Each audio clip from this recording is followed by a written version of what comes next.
Any questions for her? You may continue to run. All right. Thank you. All right. Could we have our friends from Ohio please come up to the podium?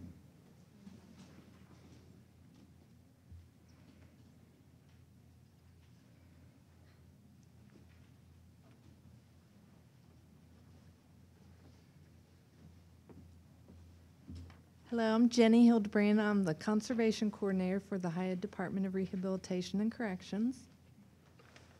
I am Andy Loudon. I'm currently a grad student at James Madison University. I'm graduating in May, and I'm going to be transitioning to Ohio State, and I'm representing the Wilds and the Columbus Zoo here today. I'm Leah Morgan. Like Sarah, I work with the Vera Institute of Justice, but in their Planning and Government Innovation Center. And I have been working closely with Ohio on designing job training programs and other programming to incorporate offenders in sustainability initiatives that the department is working on. So when we got back from Washington last September, our first thought was we really need partners before we can figure out what kind of details to put into this action plan. And so we started move this? Okay, thanks. Making a lot of phone calls, emails, meeting with people. And it wasn't until we reached out to the Columbus Zoo and the Wilds that it really clicked. And they said, oh, that's great, come in, let's bring as many people to the table as we can. And they've, from the very beginning, been really, really strong partners. When we first started talking to the Columbus Zoo, we were thinking about maybe raising endangered species of mussels to help with water quality. And the conversation quickly turned to some of their sustainability goals. And one of the things that they're working on this year is trying to source food for their animals locally. For example, the trout that they feed so many of their animals comes from Utah. The night crawlers come from Canada. The romaine lettuce for the manatees comes from 3 different states that aren't anywhere near Ohio. And so they said, you know, could you help us with any of these things? And we said, sure. So we're actually looking at raising trout, romaine lettuce, maybe harvesting some night crawlers, to help with their strategic sustainability initiatives, but also it'll bring those kinds of initiatives into our facilities as well.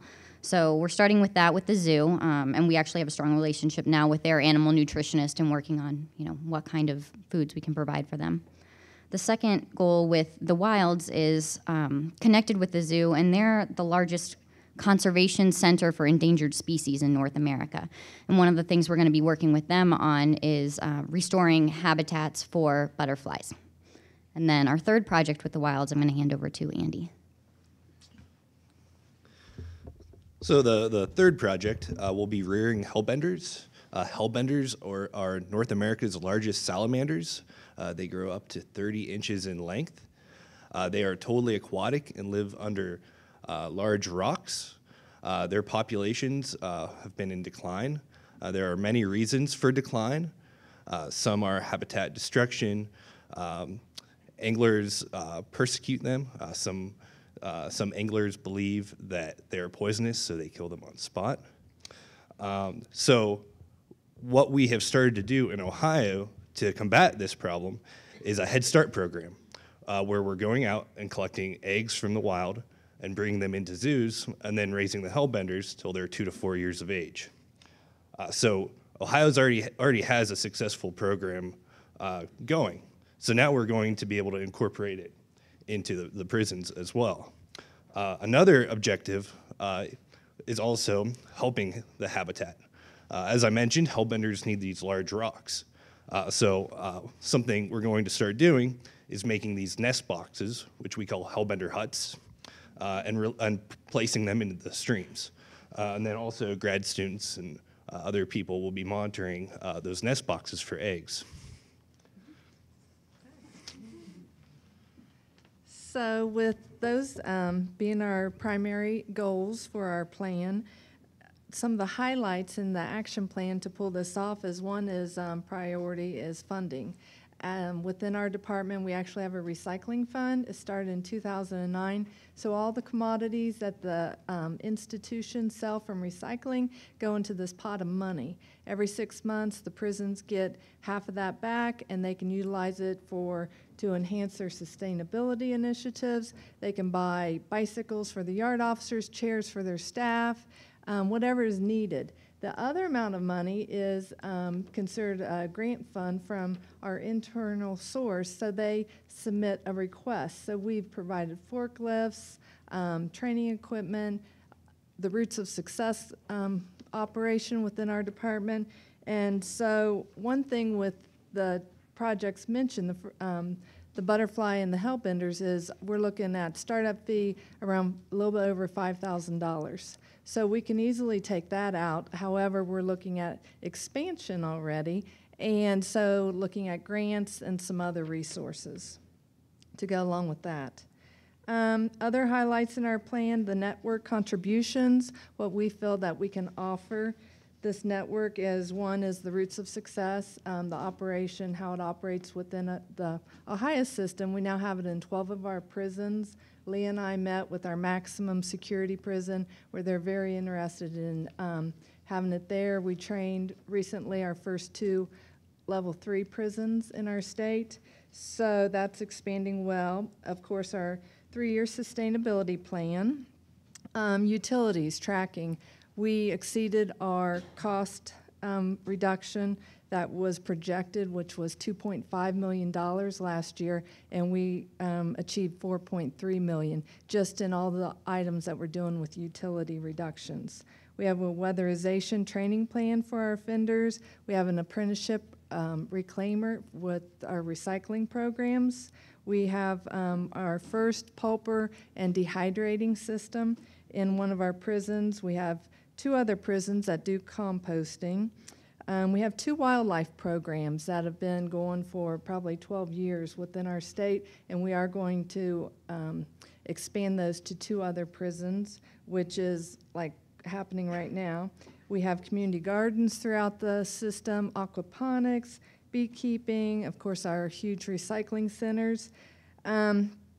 This past football season, the Ohio State Stadium met with us, and we partnered with them at one of our prisons that all the recycling came into the prison. It was sorted, and it helped Ohio State University to achieve the National Competition Award for the Zero Waste Initiative.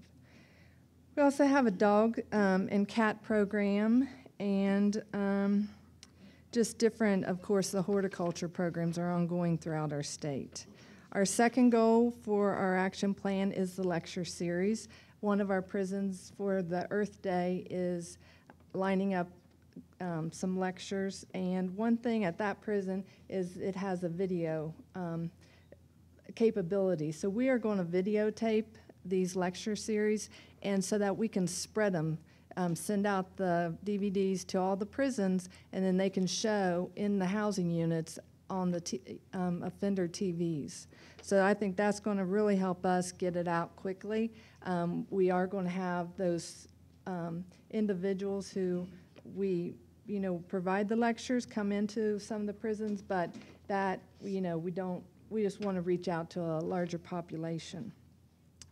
And we do have a lot of pictures on our poster, so if you haven't seen our poster yet, it does provide some visuals of some of what's going on in Ohio. Questions for Jenny, Leah, Andy? I was really impressed with the wildlife rehabilitation program that I saw in your poster. Who were your partners there, and how did that come about? It's been going for a while. Yeah, it's through the Ohio Department of Natural Resources, and it is just kind of an automatic thing. It's kind of funny, when we were here the last time, we were like, well, that has, a lot to do with nature. And so one of the things that we're going to work with the zoo to do, though, is to build in a certification for the offenders. That piece, there's a rehabilitation of animals that we're going to work on to enhance the program, as well as expand it. ODNR, especially coming into the springtime, there's a lot of bunny rabbits and squirrels and different other animals that get hit by cars, or whatever tragedy might happen. So they need more places to bring these animals to.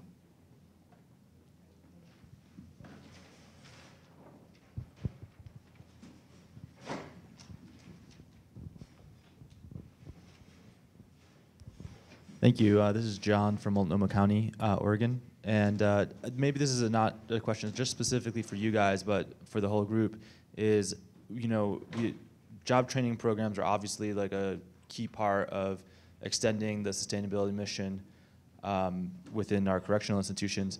But how do we start making better connections to actual employers who may be reticent to hire convicted criminals? And I think that's something that we have to do in terms of start thinking about in terms of how do we destigmatize being someone who's been convicted of a crime when it comes to employment. And I don't know if you guys have answers to that, but maybe that's something we can think about as we go forward today.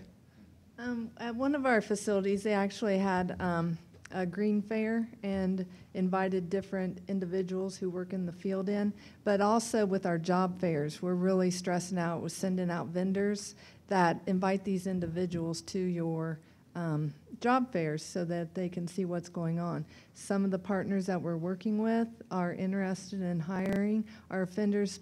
We have one facility that has 151 offenders that do nothing but conservation initiatives. So those are prime candidates, to go out into a recycling center and really take off from that. One thing our director has really stressed, we just released an RFP for further reduction of energy costs, whatever could be out there to help us, if it's solar, if it's wind, whatever it might be. So it's built into that RFP. You need to provide offender job training. So that is a key piece. And would you like to expand further? Sure. The only thing I would add to that is that we have really strong reentry coalitions in Ohio, and most of those, they're based in the counties, and most of those have employment subcommittees that work to reach out to the business community and talk about the benefits of hiring ex-offenders and the tax credits and all of that. And I think one of the things that we could talk about within SPP is how do you build connections with those reentry coalitions and make sure that green jobs and the job training that we're providing, that businesses are aware of that. So that's another avenue that I think we could explore a lot more. The National Institute of Corrections has a great program, evidence-based program called Offender Workforce Development. It's a 2-week course that helps prepare staff and how to create this collaboration with state agencies and the employers. Our state has got involved with that a couple years ago, and it's done a tremendous thing here. We have a statewide task force here in the state of Utah that's really helped to get offenders out into the employment world. Even during the recession times, we've been able to place a lot of offenders through that program, through that training. Offender Workforce Development? Offender Workforce Development with NIC, National Institute of Corrections. Thank you very much.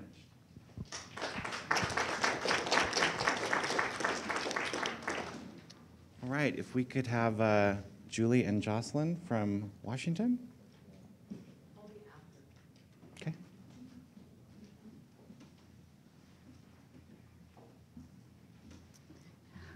Hi, I'm going to just talk a bit about our sustainable operations. Okay. There. Okay. All right.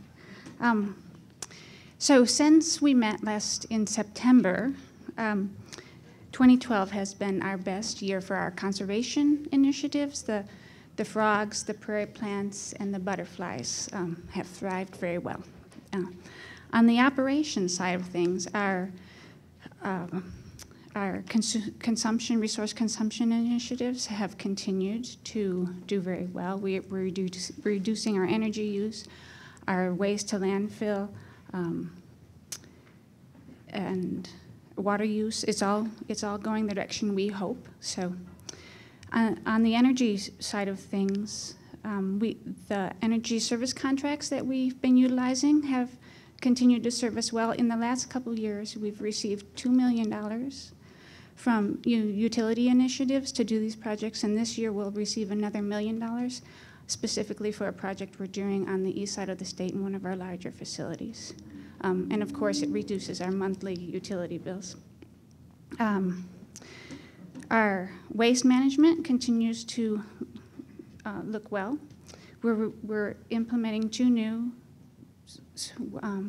conveyor-style material recovery systems, similar to what many of you saw at Stafford Creek Correction Center, and it's modeled after what you would see in a standard materials recovery system in the industry, which we think is good for offender reentry into that if they're looking for jobs in recovery materials.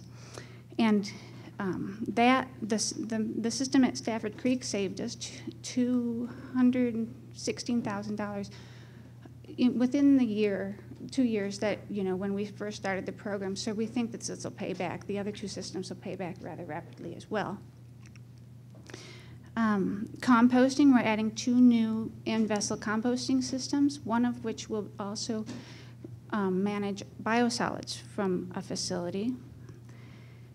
The penitentiary, the Washington State Penitentiary, is entering into a partnership, or talking about a partnership with the local community college to put up a wind turbine on the campus, on the penitentiary campus, who will purchase the electricity. Students from the community college and potentially our own offenders will engage in training program about renewable energy and maintaining those wind turbine facilities. Just last week, we brought 21 staff and offenders together to teach the curriculum Roots of Success, like Leah and Jenny have been doing in Ohio. So that was very exciting for us. We came in September. We'd been struggling with creating ourselves. We were trying to build a curriculum, a sustainability curriculum, to meet our education needs, to build capacity in our facilities around education, and offering more opportunity for offenders to be involved in sustainability science, and it continues to be one of our bigger struggles. And Jenny and Leah presented Roots of Success was exactly what we were looking for. We didn't need to reinvent the wheel. So starting next month, we will begin training. The offender instructors that took their training last week will begin training in the 4 pilot facilities. So we're really excited about that. And the sustainable purchasing front, we're making some headway. We've got a policy, a sustainable purchasing policy that we think will move us forward. We felt we'd plateaued there. One of the successes is the janitorial paper. We found a local vendor, a minority-owned local vendor who is partnering with us to create janitorial paper products, including toilet paper, to our specifications. We've saved, within the last 6 months to a year, $66,000 through, just there. We told them we wanted reduced packaging and paper to these specifications, and that was the result. And pooling together, all of the facilities are doing the same. So it's the economy of scale as well that is helping this project along. That wasn't good enough for Dan. And so Dan, we said, Dan, this is what we've done. He said, not good enough. Why are we bleaching our toilet paper? So we went to our vendor, and Dan has commissioned unbleached toilet paper for our use. It's being piloted now. It's not, in all the facilities yet, but we anticipate that this will be a further cost savings than what we're seeing already. And to top it off, we're getting help from the Vera Institute of Justice to measure our activities, and we're very excited about that and to see where that will take us. Questions for Julie? And I'm going to suggest let's pass the toilet paper around, shall we? That's right. Questions? Please, back here.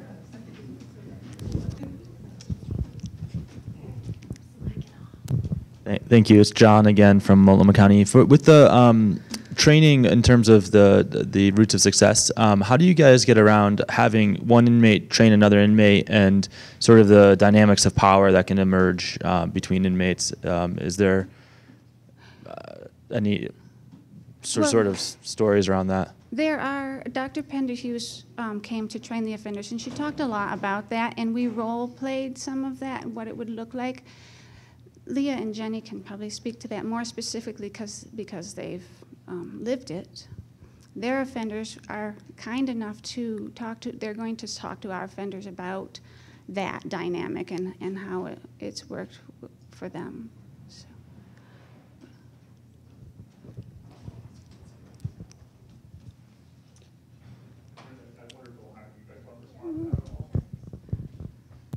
You know, it actually hasn't been a huge issue for us. We have it in 12 institutions now.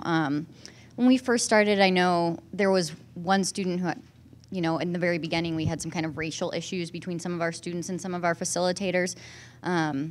And the facilitators just went to their kind of staff liaisons and explained the situation. And more than anything, the staff people kind of mentored them and said, maybe you could approach it this way or think about the situation differently, and you know, gave them ideas on how to handle it.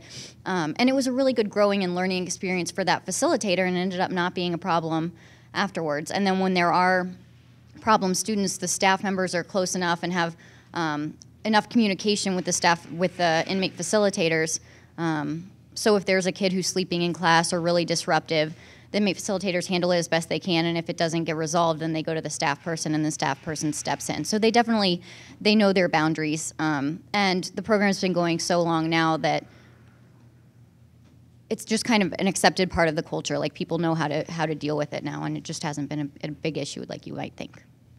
You all trained staff along with the inmates? Yes, we did. We put, we usually, if we have a new institution coming on board, we might put 5 or 6 offenders through the training to be the facilitators, and then 1 or 2 staff people as well. So even though the staff don't necessarily facilitate the program, we want them to have a really good understanding of what the curriculum is about and what they're supporting.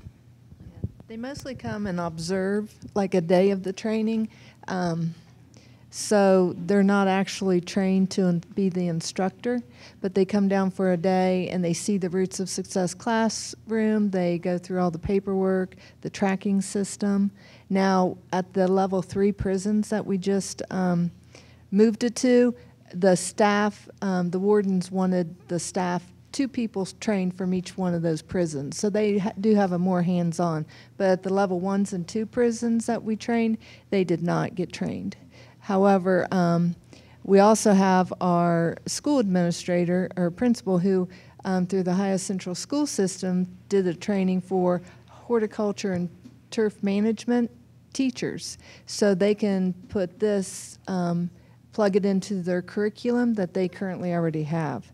So the coordinators they're like, it's mostly case managers. We have training officers. It might be a random of individuals, but they like oversee the program, but the inmates are the instructors.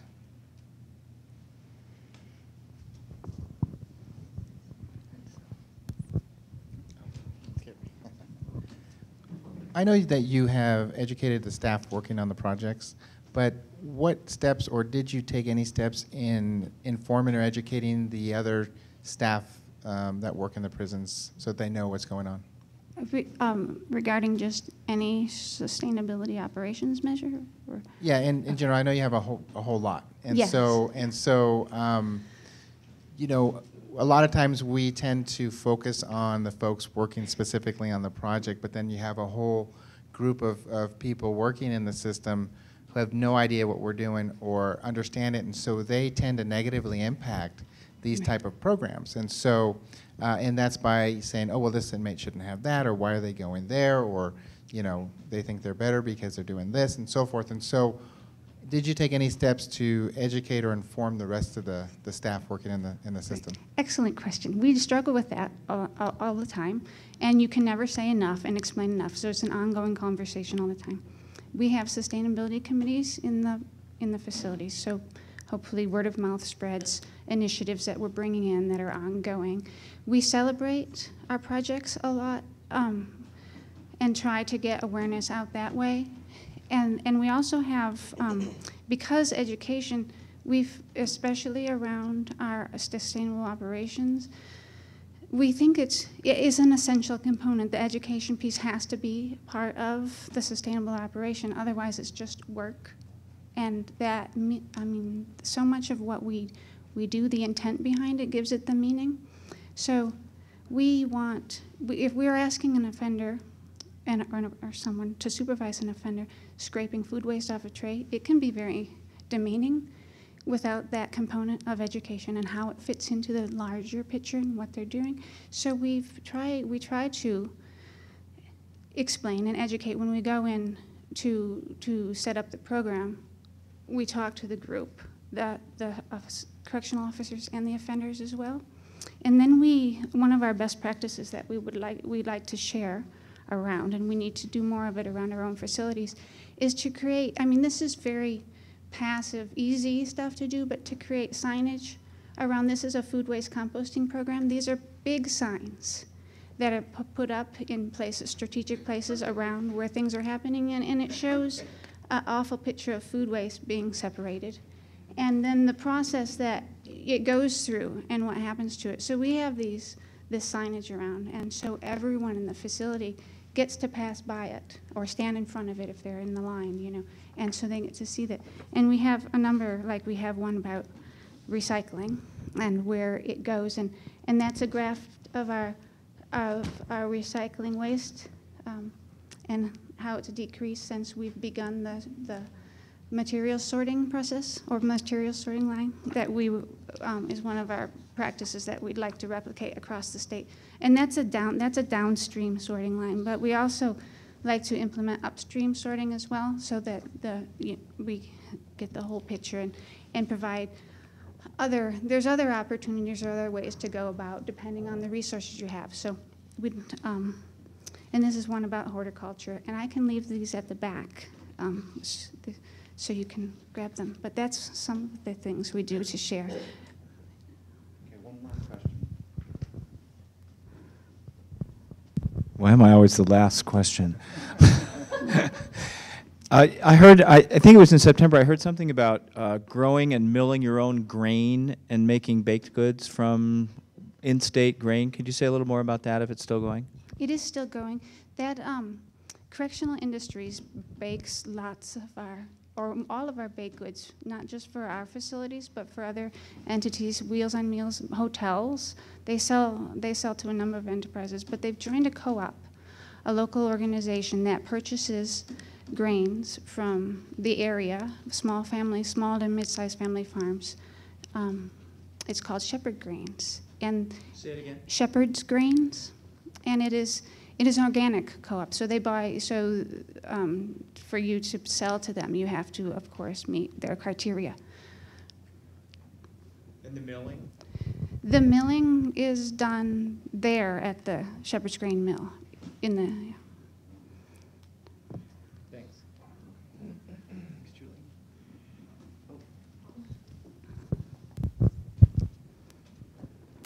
I just have to talk about the toilet paper for a minute. So I just think this is just hilarious. So, and it's more of a product of, I think, a culture of sustainability than anything else. So we figured out that we spend about $6 million a year on toilet paper, napkins, paper towels. And so how do you what's iconic? I mean, what can you put in an institution that kind of drives the point? So we found a company that produced an eco toilet paper, as Julie indicated, but it was white in color, so we wanted to go non-bleached. And so we said, look, we'll buy this stuff from you sole source. We'll centralize our purchasing, which is difficult to do if you don't have a transportation system, but we do. So we said, all right, we'll buy this. So they built the prototype, and it's eco-stamped, and of course it's non-bleached, and it's partly made from recycled products. In addition to that, it's a local company that's within probably 30 miles of DOC headquarters, but it's within a hub that we can transport around the state, and it's minority owned. So local company, minority owned, eco company. On top of that, and this is my punchline to the whole story, is we right now, I think in the first 6 months we did it, we saved $68,000. We estimate about $170, $180 annually that we'll save by going to an eco product, which 5 years ago everybody said it would cost you more. Now, ironically, this roll of toilet paper and purchasing it funds the entire Department of Corrections Sustainable Prisons project, so it equals our contract. So that's where the math becomes important at a certain point, is if you can develop that thinking, I mean, you can change the nature of products in your area, you can do things that are eco-friendly, you can boost local economy, and then you can fund different initiatives. So the math in it becomes important because it all kind of crosses over. And I just thought it was funny that just toilet paper alone funds the entire initiative. So that's my punchline for the day. Funded by toilet paper. Great.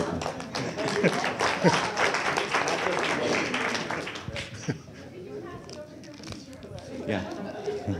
Keep it going around. Jocelyn? No, that's not going to stand out as well when you're. Oh, I'll take care of that. Yeah.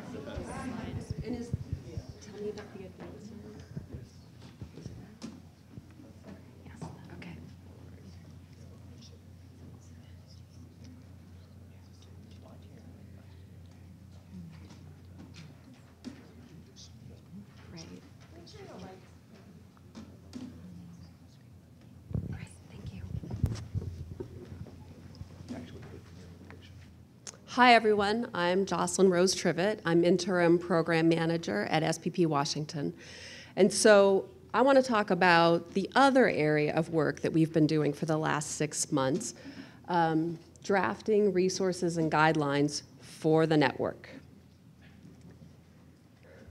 So based on our best sense of what the network wants, we've been starting to develop these tools, these lumps of clay that we're offering. And we've also tried to meet a few criteria. Of course, we want to explain what is SPP, what's important, what makes us unique.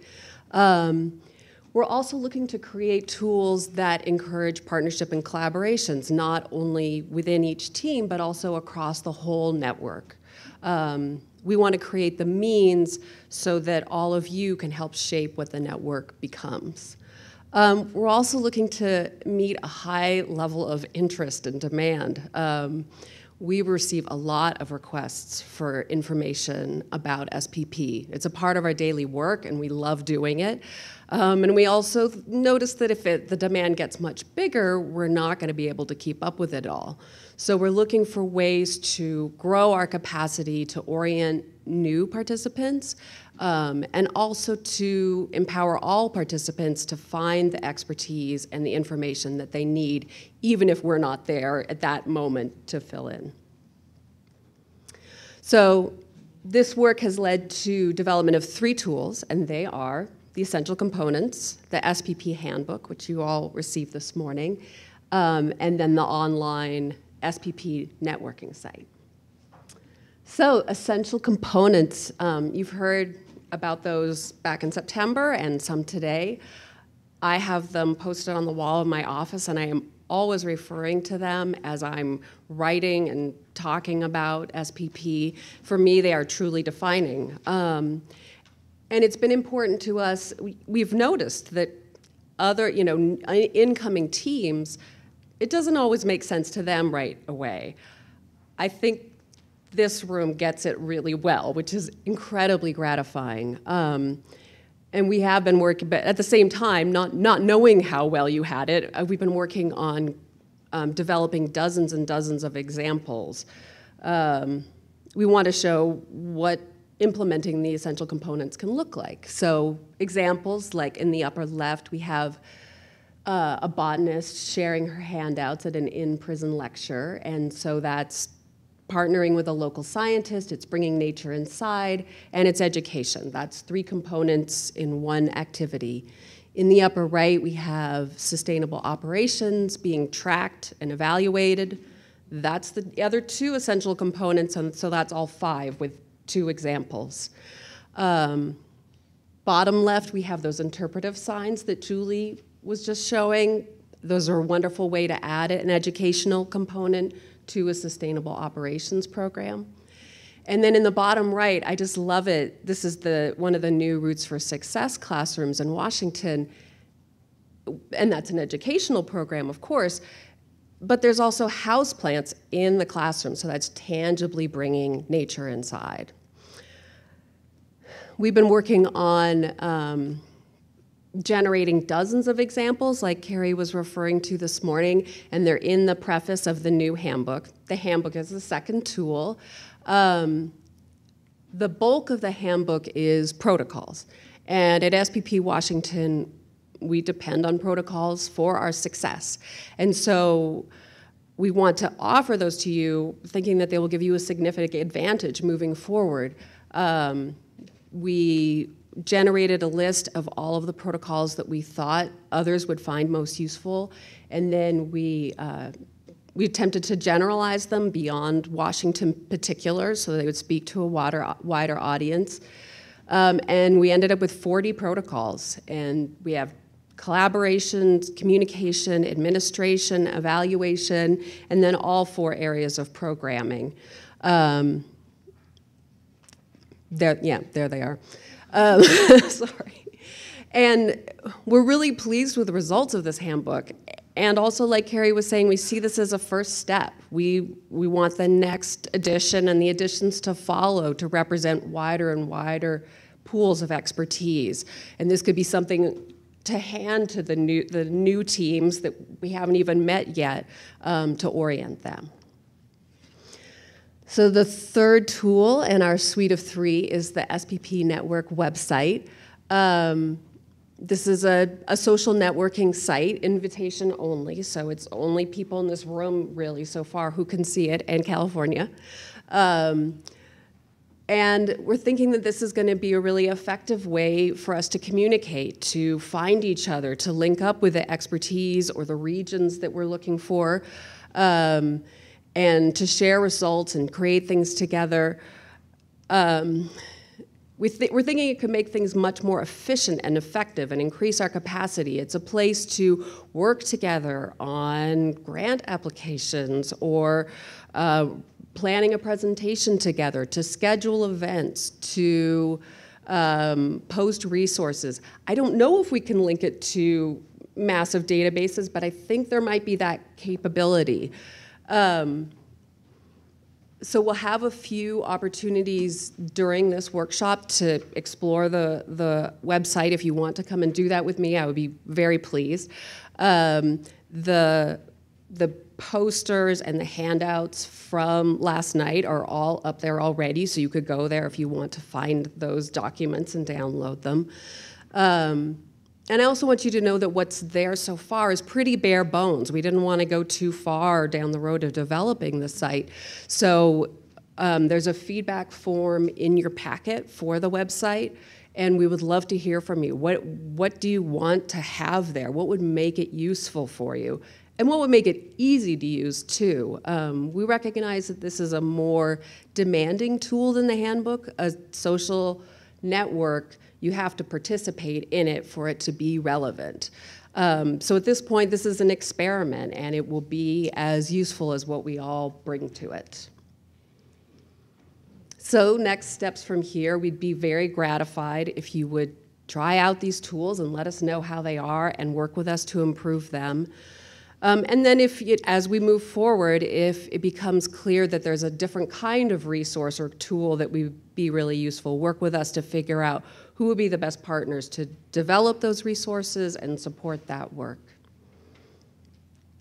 In closing, my thanks to my primary partners and inspiration in this work that I've been doing for the last 6 months, Carrie Leroy and Kelly Bush and Dan Pacholke and Julie Vanesti, to NSF for the lovely funding, and to the wonderful teams in Washington and Utah, to everybody who has helped us shape these lumps of clay that we are now offering. Questions?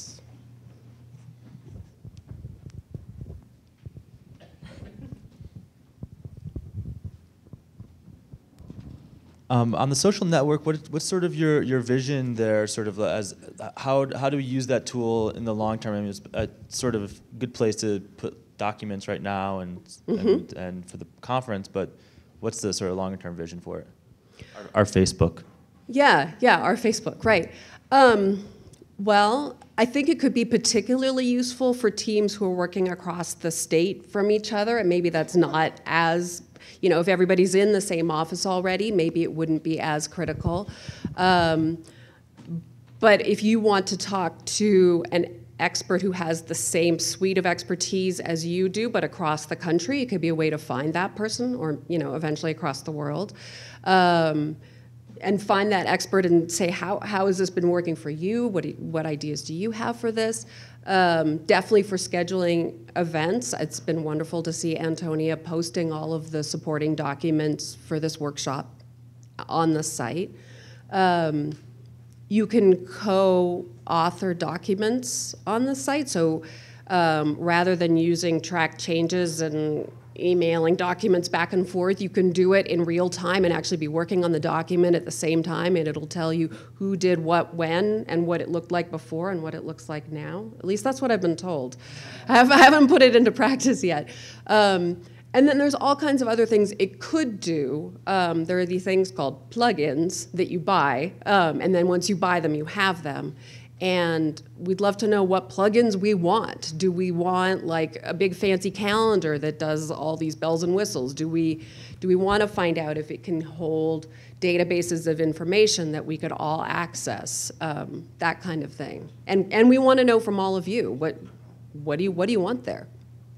So I'll just add the idea gallery that's out in the hallway is meant to kind of be a physical representation of the networking site while we're all here. Of course, we're having amazing conversations, so there's no reason we would log in and start a discussion forum on the website. But once we dissipate on Friday, hopefully, we're hoping we can start little discussion groups. I think you can set up your profile to receive email notifications when a discussion point happens in your group, so you don't have to constantly be checking in. So check out the profile settings. And in the meantime, while you're here, use the idea gallery. We will take all of that's out there and translate it into the networking site as discussion topics, so that you can continue having those discussions and you can see where the idea gallery takes us. Adding on to what Carrie just said, one of the nice things about joining groups on the network site is that with each group you can kind of create a different level of interest. Like, I want to hear about what happens in this group every day. Or, no, I only want to hear about it when I actually come to the group and see what's been going on. Or I want to get a weekly digest. And so it allows you to plug into any particular topic as much or as little as you want to. You can also create a group that's of your own making and invite exactly who you want to join that group so that they can work on a specific project with you or keep you up to date on something.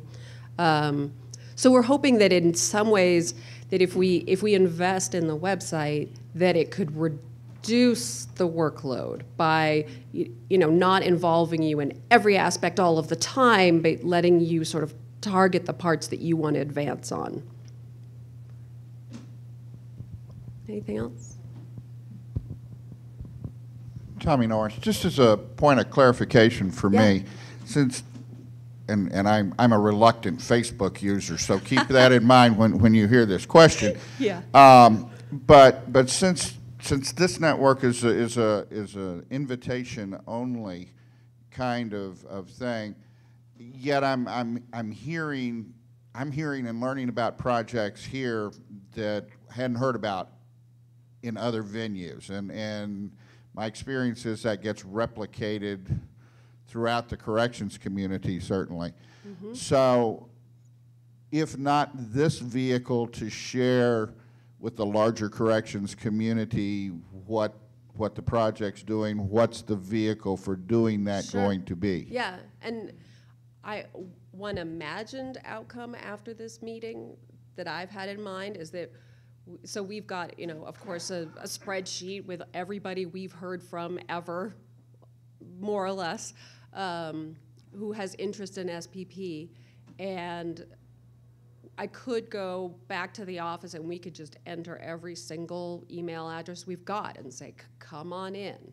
And so, I think for good, I'm seeing this group as sort of like the test group, the guinea pig group, saying, is this ready? What does it need to be ready? Do we want to do this? And then once those answers are yes, to invite everybody on that list. So invitation only, but thinking of it pretty widely. Are you interested in SPP type programming? Okay, well, come on in. Did that answer your question? I think so. Okay. Yeah?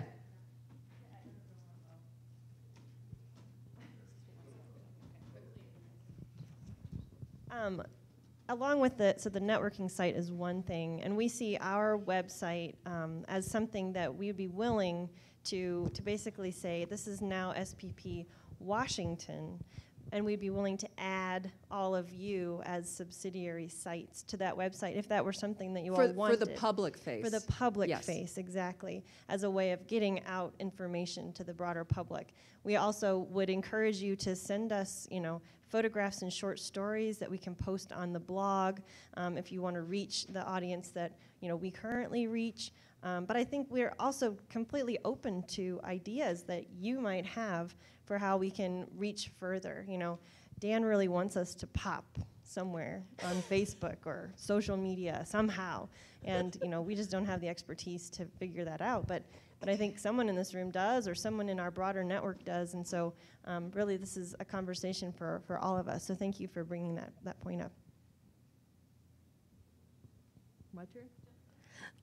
This is Jill from Santa Clara County. I'm on the communications committee for another sustainability group that has a very active networking site. And I just want to put in a plug for this because one of the key things that makes that so valuable is that we don't all address the same issues at the same time, and it keeps a historical record of conversations on different types of projects.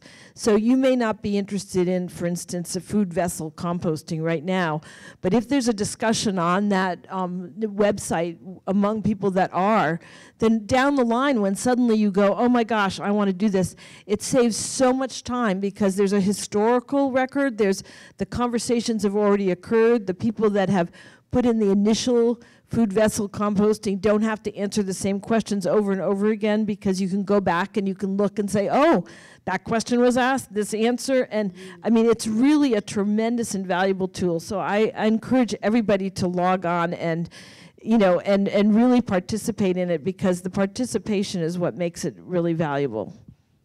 Thank you, Jill. That's a really nice point. Is there any more?